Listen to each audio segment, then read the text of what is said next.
خانه آزادی سازمان بین المللی حامی حقوق انسان تاجیکستان را یکی از کشورهای بسیار سرکوبگر در جهان در سال 2023 نامیده است.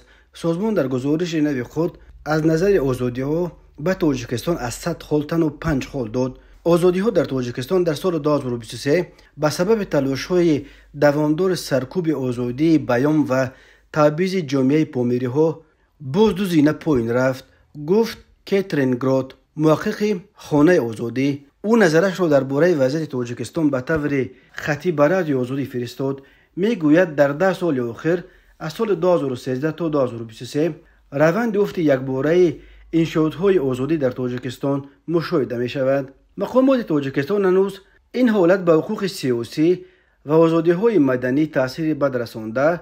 حاصل رهبر پرزیدنت خودکامه امامعلی رحمان است که از سال 1992 قدرت را در دست خود نگاه می‌دارد، شرح داد کاترین گرات.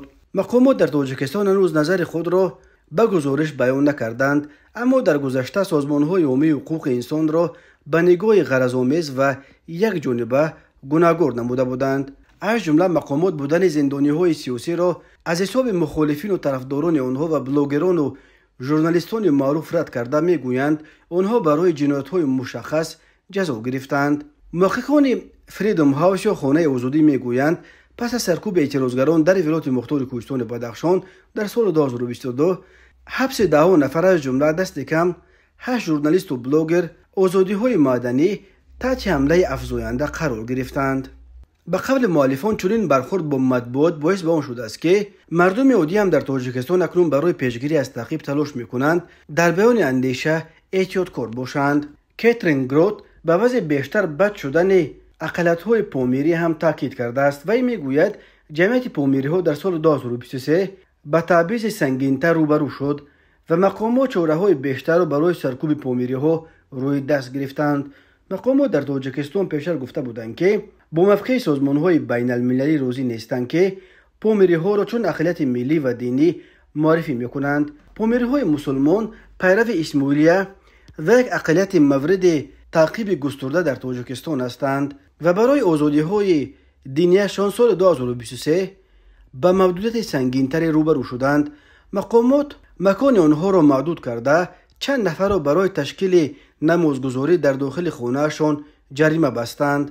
به علاوه این محدودیت آزادی دینی، فعالان پامیری و شهروندان به حبس و تعقیب‌های خودسرانه روبرو شدند و شماره افزاینده پامیری ها از ترس تعقیب رو به فرار آوردند، افزود کاترین گرات. ماه اوگوست سال 2023 مقامات تصدیق کردند که در نیم سال گذشته فعالیت 5 سازمان اجتماعی را در ولایت مختار کوهستان بدخشان برهم دادند و سببش به قول آنها این بود که گویا با گروه‌های جنایی رابطه داشتند. درباره برگزاری عملیات سرکوب اعتراض‌ها در این ولایت مختار حکومت تاجیکستان گفته است چنین عملیات عامل تحکیم امنیت و حبس و بازداشت‌ها روی پیشگیری از جرم و جنایت ضد جامعه و شخصان منصبدار ولایت مختار کوهستان بدخشان میباشد. ولی فعالان پامیری و مخالفین حکومت تاجیکستان میگویند مقصد عملیات سرکوب کردن دیگر اندیشان و ناراضیان بود. خانه آزادی میگوید جنگ ادامه یابنده روسیه در خاک اوکراین که به آن 2 سال پر شد به سراسر آسیای مرکزی هم تاثیر گذاشت. اقتصاد تاجیکستان از درآمد مهاجران در روسیه همان وابستگی سخت دارد. در پی مناقشه‌های سرحدی میان تاجیکستان و قرقیزستان میزان عداوت بالا رفت و امنیت ساکنان هر دو طرف آسیب دید. مذاکره‌ها بین دوشنبه و بشکک تمام سال 2023 ادامه کرد، هرچند تا آخر سال روابط دیپلماتی بین دو کشور سرد ماند.